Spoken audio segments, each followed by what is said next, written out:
اب یہ قربانی دیکھیں، اللہ کے علاوہ کسی اور کے نام پہ ہو جائے شرک کا عملاً اظہار، یہی قربانی اللہ کے نام پہ ہو جائے توحید کا عملاً اظہار۔ لہٰذا آج کی نشست میں توحید پر جمنے اور شرک سے بچنے کے لیے قربانی ہی کے حوالے سے کچھ تفصیلات میں آپ کے سامنے رکھنے کی کوشش کروں گا، تاکہ قربانی کے علاوہ دینوں میں بھی ہم شرک سے بچ سکیں۔ آپ اندازہ کر لیں، یہ قربانی کی کرامت سمجھیں، جو پورا سال پیروں کے نام پہ، اماموں کے نام پہ، قبروں پہ جا کے چڑھاوے چڑھاتے ہیں، قربانیاں دیتے ہیں، بکرے ذبح کرتے ہیں، وہ عید قربان کے موقع پر اللہ کے نام پہ قربانی کر رہے ہوتے ہیں۔ شاید ان میں بھی بہت سے بدقسمت ہوں گے کہ جو عید پر بھی اپنے اماموں یا پیروں کے نام پہ قربانی کریں، ایسے ہو بھی سکتے ہیں، لیکن عمومی طور پر اللہ کے نام پہ قربانی ہو رہی ہوتی ہے عید الاضحیٰ کے موقع پر۔ اس لیے عقیدے ہی کو سامنے رکھتے ہوئے قربانی کے حوالے سے اس نشست میں آپ کے سامنے باتیں ہوں گی، دھیان سے سنیے گا۔ عقیدہ اگرچہ بنیاد ہے ہر عمل کی، مگر عقیدے کا تعلق دل سے ہوتا ہے، دماغ سے ہوتا ہے، وہ اندر ہوتا ہے۔ تصدیق بالقلب وہ اندر ہوتا ہے۔ عقیدہ احساس ہے، عقیدہ شعور ہے، جبکہ عقیدے کی شان و شوکت کا اظہار عمل سے ہوتا ہے۔ کس کو کیا پتہ ہے کیا عقیدہ ہے؟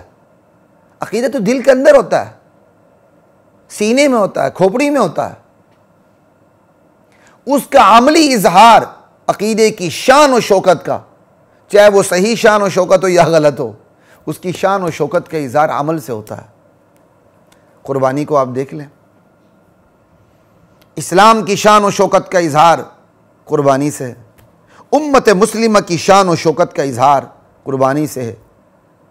پوری دنیا میں ایک ہی وقت میں پوری امت مسلمہ،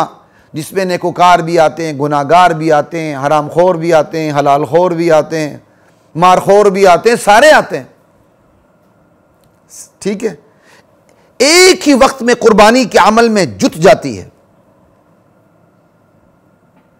اور جبکہ قربانی کے اس عمل کی بنیاد میں عقیدہ ہی کار فرما ہوتا ہے، کیا شان و شوکت ہے۔ آپ دیکھیں نا، تھوڑا سا تصور کر لیں، عید الاضحیٰ آئے گا 10، 11، 12،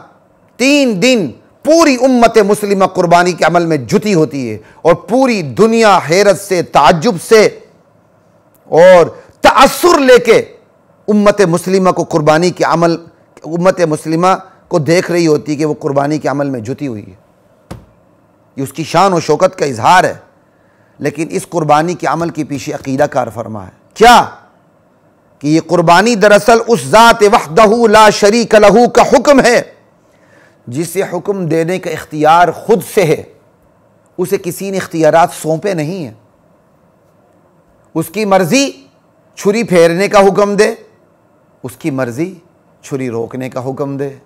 اس کی مرضی چھری پھیرنے کا حکم دے، اور چھری پھیرنے والا پھیرنے لگے تو روک دے، پھیرنے ہی نہ دے، اور اس کی جگہ قربانی کے ایک جانور دے دے، جیسے ابراہیم علیہ السلام، اسماعیل علیہ السلام۔ یہ اس ذات کا حکم ہے جسے ہر قسم کا حکم دینے کا اختیار ہے،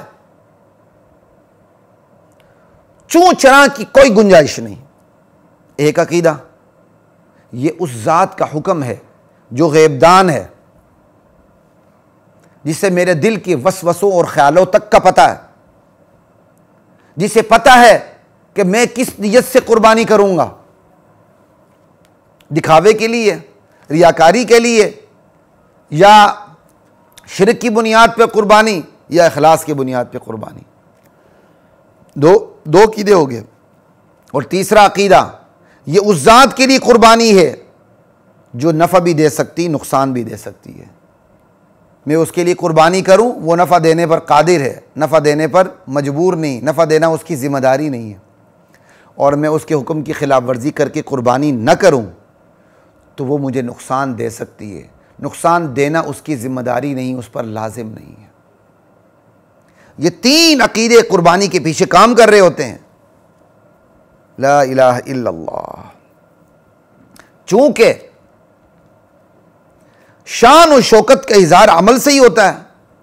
لہٰذا شیطان نے ایک طرف عقیدے میں ڈاکہ ڈالا، اور دوسری طرف اس نے عمل کے اندر بھی ڈاکے ڈالے، تاکہ جہاں توحید کی شان و شوکت کا اظہار ہوتا ہے اس کی چمک ماند پڑ جائے،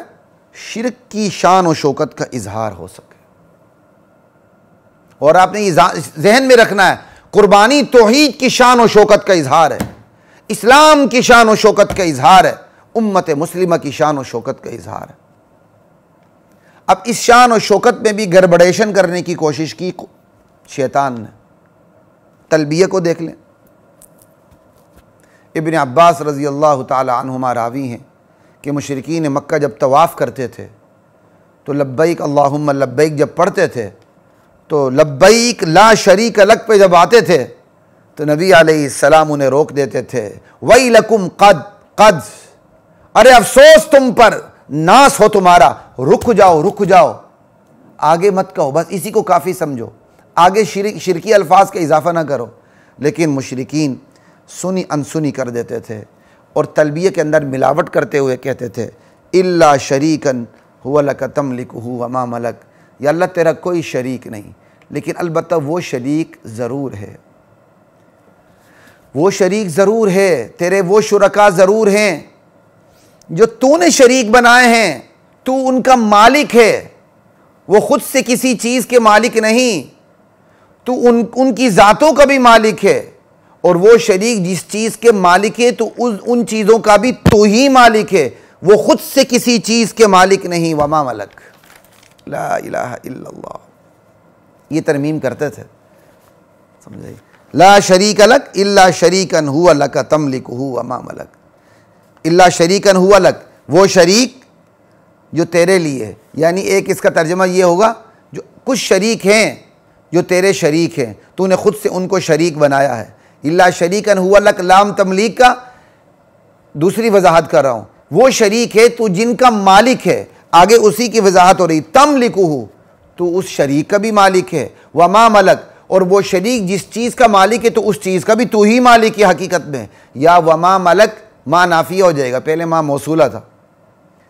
تو خود ہی اس شریک کا مالک ہے، وہ شریک خود سے کسی چیز کا مالک نہیں ہے، جو ملا ہے اس شریک کو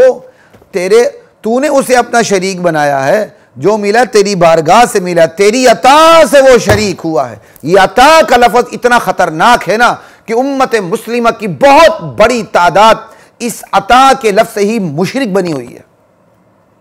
جب بات کرو علم غیب نہیں ہے، عطا ہوا ہے، اختیارات نہیں ہے، عطا ہوا ہے، یہی عطائی شرک مشرکین مکہ کے اندر تھا۔ مشرکین مکہ تلبیہ میں اعلان کرتے تھے اے اللہ تیرا کوئی شریک نہیں، البتہ وہ شریک ضرور ہے جسے شرکت تو نے عطا کی ہے، تو ہی اس کا مالک ہے، اور وہ جس چیز کا مالک ہے، چاہے وہ بادشاہت ہے چاہے کوئی اور ملکیت ہے، وما ملک کے اندر ملک بھی آ گئی، ملک بھی آ گیا،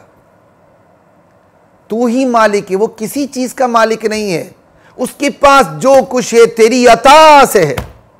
اس سے تو وہ مشرک ہوئے، اسی سے ابو جہل مشرک ہوا، اسی سے بدر ہوئی، اسی سے احد کا معرکہ ہوا، اسی سے خیبر حنین کا معرکہ ہوا، اور یہی عقیدہ آج اگر مسلمان رکھے تو وہ عاشق رسول ہو جائے۔ لکھ لعنت ہے، اس عطا کے لفظ نے امت مسلمہ کی بہت بڑی تعداد کو مشرک بنا رکھا ہے، خالص مشرک۔ لا الہ الا اللہ۔